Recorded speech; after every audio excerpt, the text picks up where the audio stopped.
यहां पर ओलंपियन महिलाएं अपना अधिकार पाने के लिए नहीं लड़ सकती।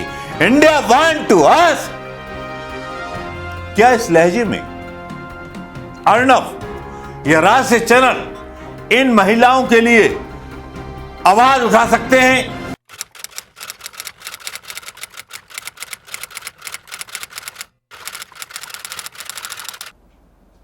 दोस्तों नमस्कार। अब ब्रेकिंग न्यूज तो ये है कि ब्रेकिंग न्यूज में अब आपको क्या बताऊं, ब्रेकिंग न्यूज बता दूंगा। अभी तो उसका क्या करेंगे, अचार डालेंगे उसका, धनिया तेल डाल करके? नहीं भैया, कोई अचार नहीं पड़ेगा, क्योंकि ये खबर जब आगे बढ़ेगी नहीं तो फिर बात कैसे होगी।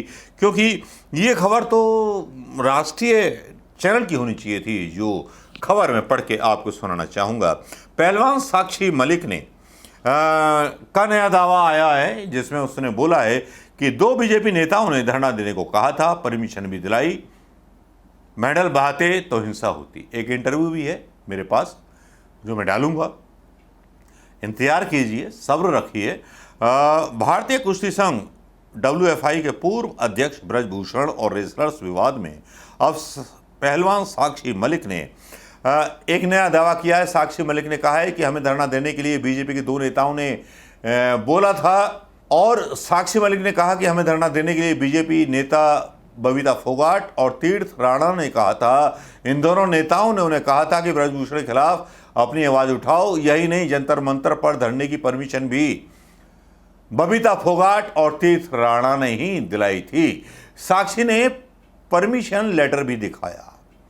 साक्षी और उसके पति सत्यव्रत कादियान ने शनिवार को सोशल मीडिया पर द ट्रुथ टाइटल से अपना एक वीडियो पोस्ट किया, जिसमें दावे किए।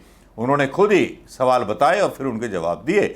साक्षी का ये दावा इसलिए अहम है क्योंकि ब्रजभूषण समेत बीजेपी ये कहती रही है कि धरने के पीछे हरियाणा में राज्यसभा सांसद दीपेंद्र हुड्डा हैं। वहीं बबीता फोगाट खुद भी रेसलर्स के धरने में राजनीति होने की बात कहती रही। देखो, मैंने बोला था कि इसमें भाजपा का ही हाथ है। वहीं तीर्थ राणा भी हरियाणा के सोनीपत से ही भाजपा के जिला अध्यक्ष हैं। साक्षी ने यह भी कहा कि हरिद्वार में इस तरह का माहौल बना दिया गया था कि अगर हम मेडल बहाने जाते तो हिंसा होने का खतरा था। साक्षी मलिक ने सवाल जवाब, इतने समय तक आप क्यों चुप रहीं? हमारे अंदर एकता की कमी थी, हम कभी एक साथ ही हो नहीं पाए। दूसरा कारण है नाबालिग लड़की जिसने अपना बयान बदल दिया। हम तो एकजुट हैं। इसके बाद ही उन्होंने डर की वजह से बयान बदल दिए। सवाल पूछा गया उनसे, 28 मई को महिला पहलवानों ने नई संसद भवन कूच क्यों किया? 28 मई को होने वाली संसद पर महिला महापंचायत की काल हमारी नहीं, महम में हुई पंचायत में बुजुर्गों व खाप प्रतिनिधियों ने दी थी। फैसले के बाद हमें पता लगा कि इसी दिन संसद भवन का उद्घाटन भी है। बुजुर्गों का मान सम्मान रखते हुए संसद भवन कूच किया था। साक्षी की बातें बहुत अहम हैं। हरिद्वार गए, वहाँ उन्होंने बताया कि जब हम हरिद्वार में मेडल बहाने गए थे, वहाँ तन से जुड़ा एक व्यक्ति बजरंग के पास आया और उसे साइड में लेकर के गया। तन से जुड़ा कौन व्यक्ति था मैंने आपको बताया था। दिन आवाज़ के अगर वीडियो आपने देखे होंगे तो आपको पता होगा। इस आदमी का नाम 7 बजे तक बजरंग को रोके रखा गया। खापे नाराज हैं, सरकार से बात कौन कर रहा है? मतलब यह है कि बेटियां जो हैं घर का जो है चूल्हा फूंकनी लेकर के फूके। यहां पर ओलंपियन महिलाएं अपना अधिकार पाने के लिए नहीं लड़ सकती। इंडिया वांट टू आस्क, क्या इस लहजे में अर्णव या राष्ट्रीय चैनल इन महिलाओं के लिए आवाज उठा सकते हैं, जिस पर विनेश फोगाट जैसी लड़की बैठी हुई है?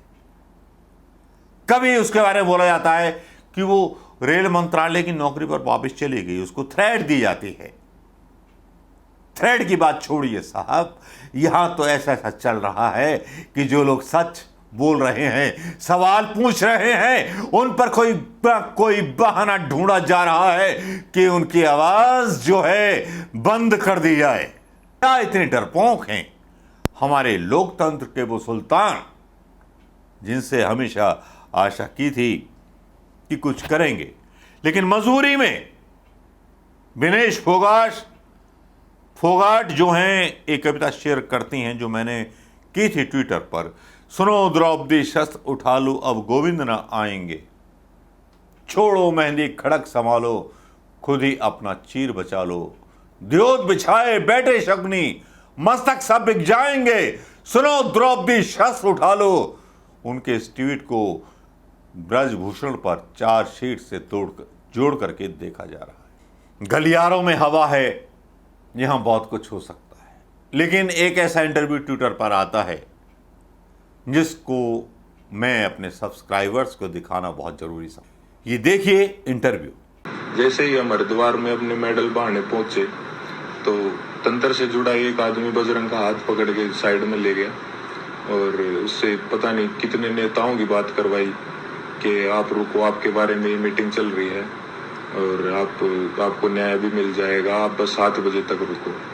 और कैसे भी करके जो है 7 बजे तक बजरंग को जो है रोक के रखा और एग्जैक्ट 7 बजे तंत्र से जुड़े और भी इसी तंत्र से जुड़े लोग पता नहीं कितनी संख्या में वहां पे पहुंच जाते हैं और वहां पे जो है व्यवस्था इस तरह की बन जाती है कि अगर उसके बाद हम मेडल बांटे जाते तो वहां पे हिंसा भी हो जाती। तो वहां भी हमने फिर समझदारी जो है दिखाई और जो है रुकने का निर्णय लिया कि अभी हम रुक जाते हैं। और एक और बात क्लियर कर दे कि वो मेडल हमने सिर्फ अपने कोचेज को और अपने माँ बाप को वापस दिए थे। वहां पे क्या चल रहा था ये हमारे को कुछ समझ में ही नहीं आ रहा था। हम उस मानसिक स्थिति में थे ही नहीं कि हम वहां पे किसी साजिश को या वहां पे क्या चल रहा है इस चीज को समझ पाते। हम बहुत ही एक तनाव में और एक बहुत दुखी मन के साथ अपने जीवन की पूरी कष्ट कमाई को वहां लेके गए थे। लेकिन वहां पे क्या हुआ उसको क्योंकि हम जो है आंदोलनकारी नहीं है ना, हमें एक्सपीरियंस है, हमने जो है पूरी जिंदगी कुश्ती करी है ना, सोशल लाइफ भी नहीं जी है। तो कई बार इस तरह के जो माहौल क्रिएट होते हैं वो नहीं समझ में आते। साथ में हम अपनी जिंदगी की पूरी कमाई वहां पर लेके गए हुए थे। इस घटना के बाद हमारी मानसिक स्थिति ऐसी हो गई थी कि हमें कुछ भी समझ नहीं आ रहा था कि कौन हमारे साथ है, कौन जो हमारे खिलाफ है, कौन इस तंत्र का हिस्सा है। हम इंटरव्यू देखने के बाद आप खुद फैसला कीजिए कि कौन था वो आदमी जो आया था जिसने बजरंग पूनिया को और इन सब को गंगा में मेडल बहाने से रोक दिया था। वो कौन देशद्रोही, कौन से लोकतांत्रिक विरोधी लोग थे जिनको इजाजत दी गई उत्तराखंड सरकार ने, जो इन पहलवानों को पीटने के लिए और धमकी देने के लिए आधे अधूरे जवाब रह जाएंगे बस। नमस्कार, जय हिंद दोस्तों।